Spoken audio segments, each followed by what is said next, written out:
Never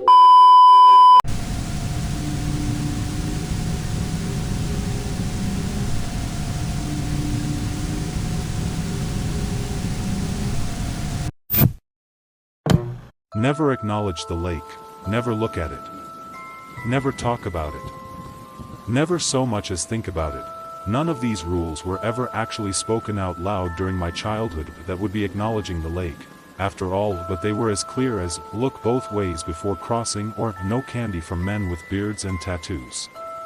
The city where I grew up is built along the shoreline of this massive, crystal-clear lake, nestled in the mountains.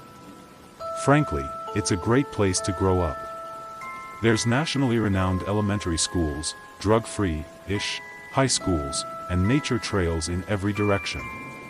The population sits at around 50,000, decent-sized, which makes it all the more incomprehensible that no one, not even those who just moved here, will admit the lake exists.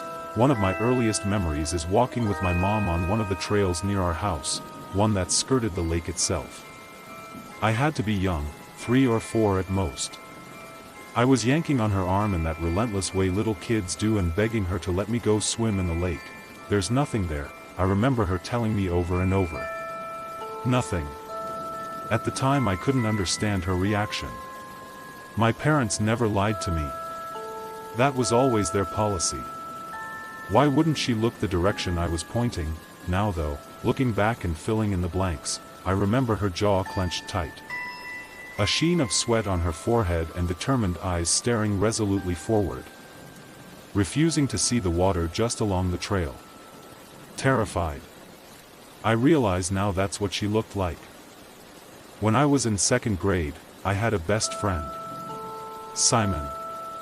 We would spend each afternoon escaping our daily chores by riding our bikes, playing catch, or other equally irresponsible forms of reckless loitering, to quote my crabby widowed neighbor. There was this one particular hill on Sickle Street we loved to take our bikes down.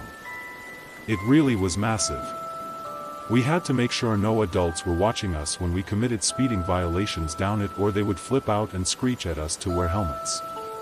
Each time we made the daring ride, we would do it just a bit faster than the last.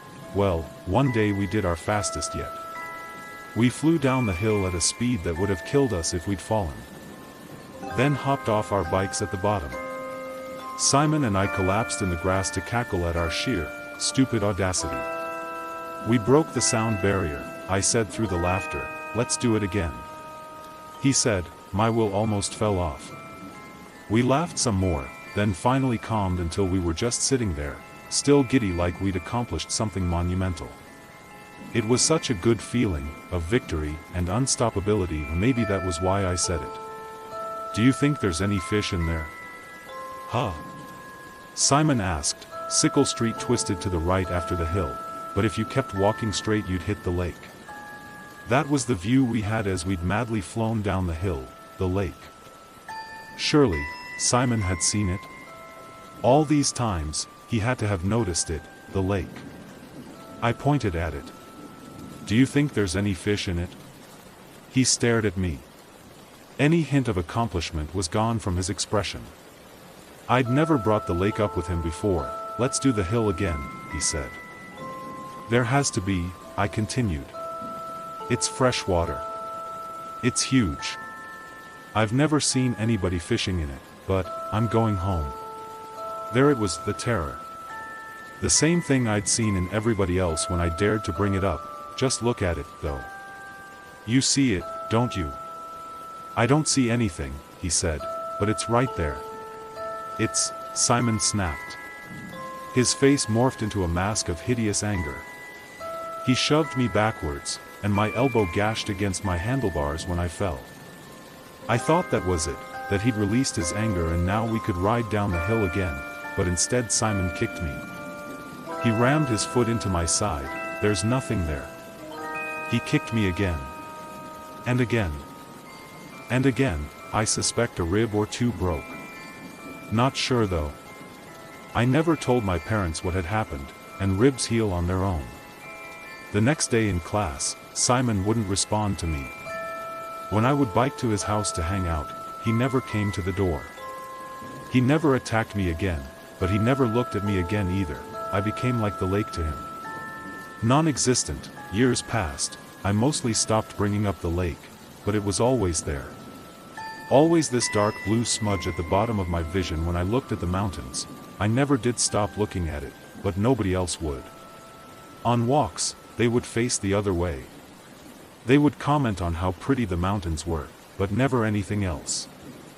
In school, when we learned about the water cycle, the class was dead silent with discomfort, similar to how it felt on our 4th grade sex ed day. Just talking about water made people think of it. Thinking about it made people tense. Why? I would theorize as I lay in bed at night. Why couldn't it exist? Some people even lived on it. A few of my friends had houses right on the shoreline with the water lapping at their backyards, but when we played, we would never get close. Their parents didn't build fences to block it off. To do so might admit there was something that needed blocking. We simply ignored it. They simply ignored it, I should clarify. For years I wondered if I was crazy.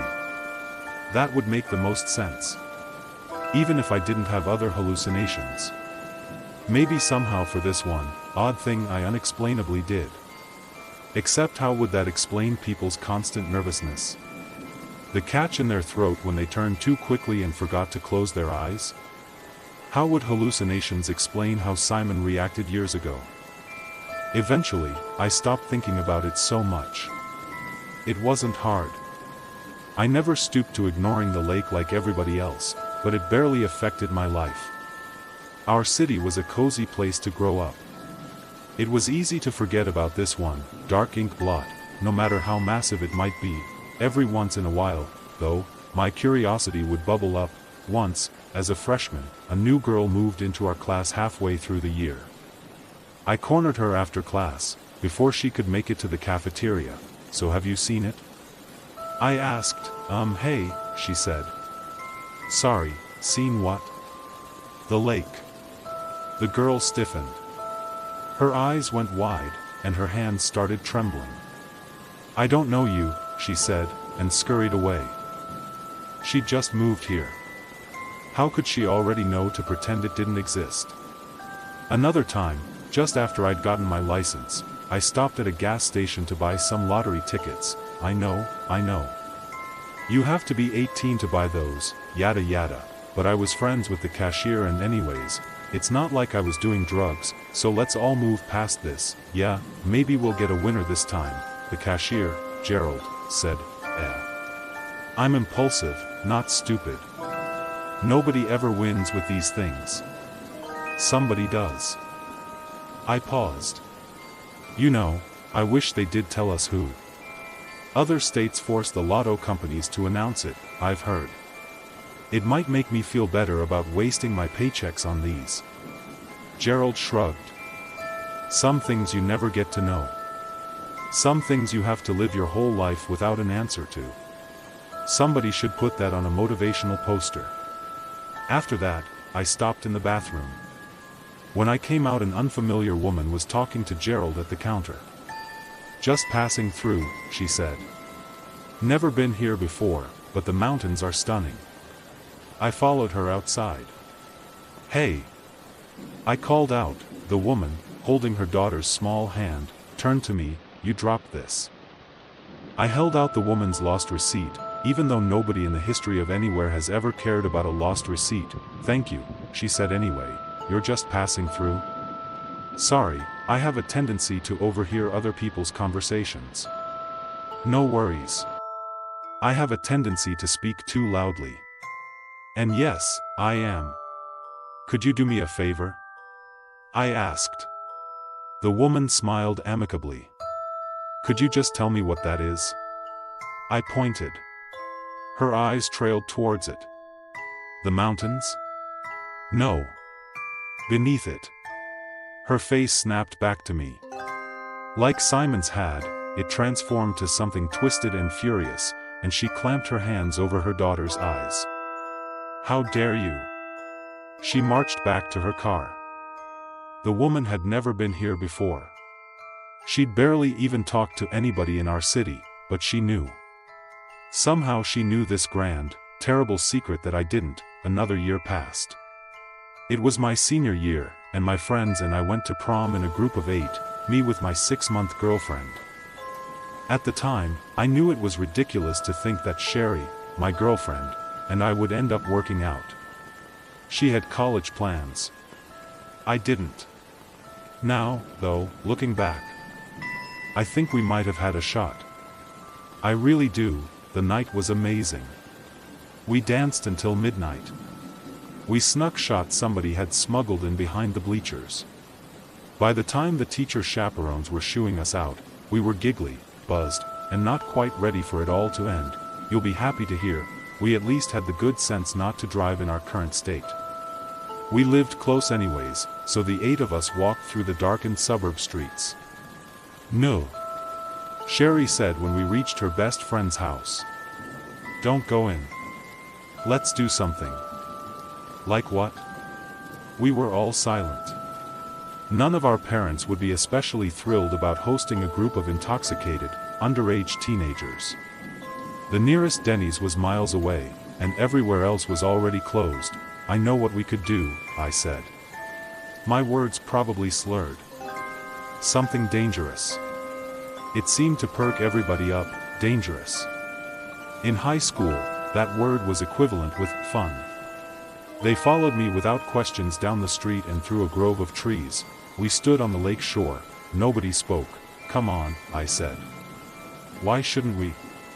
Wordlessly, without deliberating, the 8 of us stripped down to our underwear and waded in. We didn't laugh. Our joking and giggling from before was over. Our senses sharpened, and our brains seemed to clear. Nobody said the word lake. It was like, even in doing this, we still couldn't bring ourselves to admit it existed. We averted our gazes upwards and thought about other things. We were doing this, but we weren't. The lake existed, but it didn't. A little more? I asked Sherry. We were nearly chest deep. She nodded, and we waded further, past the others, until only our heads were dry. I never thought I'd be doing this. She gripped my hand. Why? You know why. But I don't.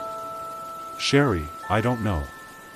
Everybody seems to know what's going on, except me, and I don't know how to ask, or make them tell me. Why?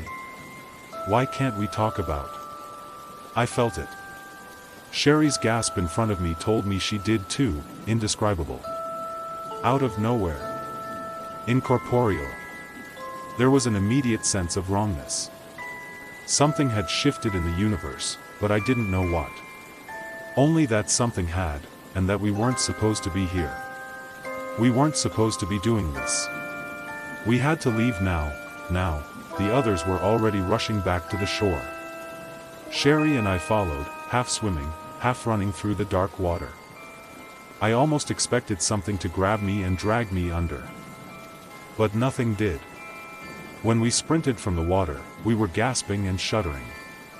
Half of us were sobbing. We put back on our clothes and walked back to our houses in silence. Nobody would acknowledge what just happened or the presence we'd all felt. We all waved goodbye. In the morning, my friends were gone. I didn't know it until Monday when none of them were at school. Occasionally, my teachers would glance at their empty desks then quickly away, as if they'd slipped up by looking. I tried texting each friend in turn, but each time the only message I received from any of them was invalid number. This sender does not exist. After school, I rushed to Sherry's house and pounded on the door. Her mother answered. Is Sherry here? Her mother's eyes were vacant and red. I don't know a Sherry. What are you talking about?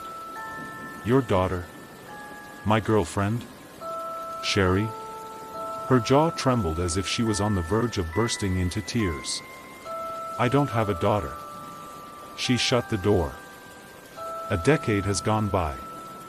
I never did end up leaving my hometown. That might sound crazy, but this city really is a good place to grow up. The people are nice. The mountains are beautiful, and the elementary schools are safe. That's all I want for my daughter, her safety. This is the best place to raise her. I just hope she isn't like me, though some part of me already knows she will be. She will question. Be curious. Want to know why? I'll pretend the lake doesn't exist. I'll look away. Maybe if I ignore it enough she will too, but if she doesn't, I've already resolved what to do. Once, just once, when she's old enough, I'll sit my daughter down. I will point at the lake and say, yes, it exists. No, you're not crazy. And then when she asks, why? I will tell her the horrible truth, that some things you never get to know. Some things you have to live your whole life without an answer to.